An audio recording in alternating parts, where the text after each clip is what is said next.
Let me do a little favor. White people are out of their minds, and they have been for a long time. Yale has now saying in a statement, School of Medicine leaders reviewed a recording of the talk and found the tone and content antithetical to the values of the school. But that comes after the university reportedly restricted online viewing after those incendiary remarks, showing Yale was well aware the comments had been made. Weiss also obtained a flyer from that virtual event, which was titled The Psychopathic Problem of the White Mind. And among the learning objectives listed to, quote, understand how white people are psychologically dependent on black rage. But there's a lot here. Governor Huckabee, your take. I'd love to know what the values of Yale are. They say that these views are antithetical. I would hope so. But why don't they describe and define what their values are and tell us why did they ever invite this person in the first place? My reaction is to quote the words of Jesus, physician, heal thyself. I mean, here is a psychiatrist who obviously is in desperate need of a psychiatrist. I mean, that's mental illness when you say that you would relish the idea of murdering people in cold blood and wiping your bloody hands and doing it guiltless. That's a blood-curdling kind of statement, even if it were said in jest, but she said it with a serious tone because she really believes that. And Yale needs to do more than just say it doesn't reflect values. They need to utterly repudiate it, and they need to apologize to every donor of Yale and every student of Yale for having invited this lunatic to their school.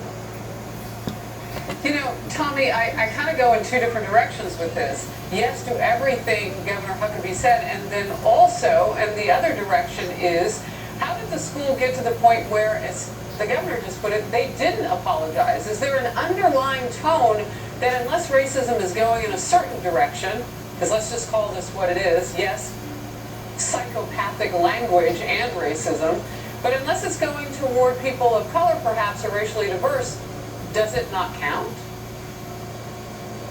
Well, unfortunately, that's the point we've gotten to in this country, where people are so afraid to do anything that's racist that they actually excuse actual racism when they see it right in front of them, especially in our academic institutions. But I'll tell you guys this, I go back and forth on this story because there's part of me who believes in free speech, who says we need more speech, especially on college campuses, so that young people, so that students can look at this and say, this is disgusting speech, this woman is unwell, this is disgusting, repulsive, and then they can decide for themselves what to think, and hopefully they will all come to that conclusion. But the other half of me is also really worried about the state of the country right now and what kids are learning and students are learning in schools. Are they able to really look at speech like this from somebody who's supposed to be educated, someone who's supposed to be a psychiatrist, someone who's been giving a talk at Yale University? Are they able, and have they been given the tools to really listen to something like that and say, this is repulsive, this is disgusting, this woman is unwell? Unfortunately, I'm worried about the state of our nation. I'm worried about the state of our young people, our students.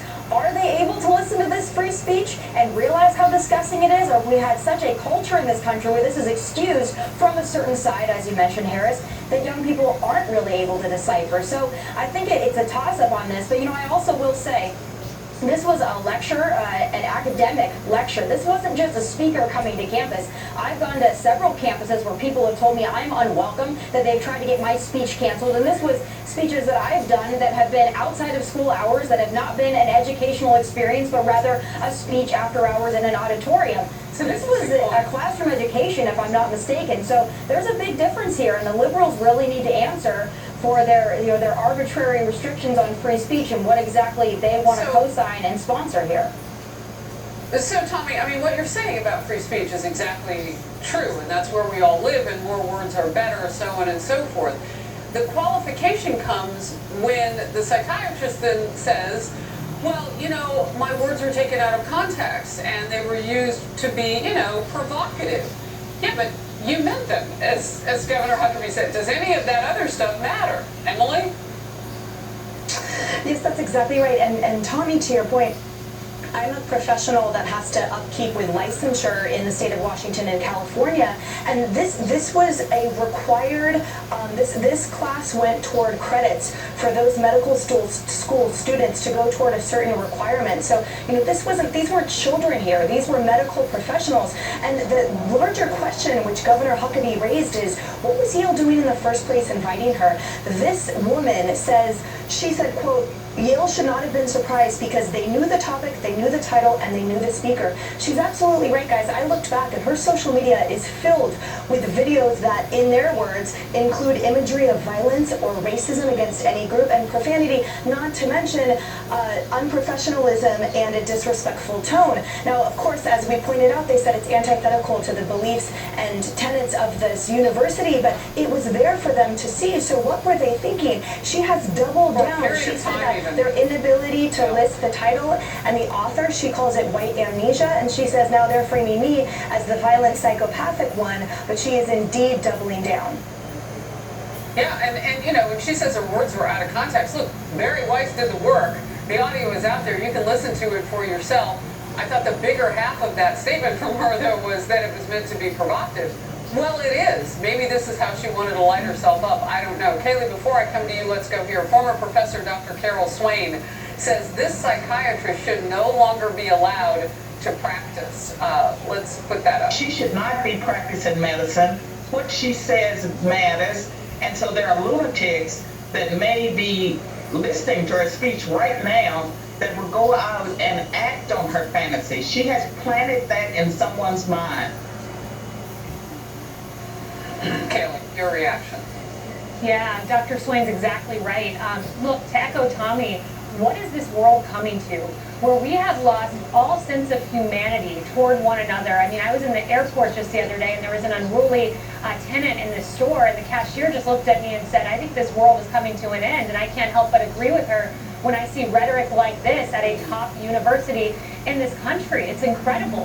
And she's allowed to give a speech at the Child Study Center of all places, and Yale knew the title of the lecture. They knew that the title of the lecture was The Psychopathic Problem of the White Mind, and they allowed it to continue. And make no mistake, this ideology, however violent she may have been, it is rooted in critical race theory, where you are teaching someone by virtue of the color of their skin, they are an oppressor or an oppressed. So she lectures at the Child Study Center. This kind of rhetoric goes right into America's schools, right into the minds of America's children. It's insidious, it's toxic, and it only worsens the problems and the divides that we already have in this country.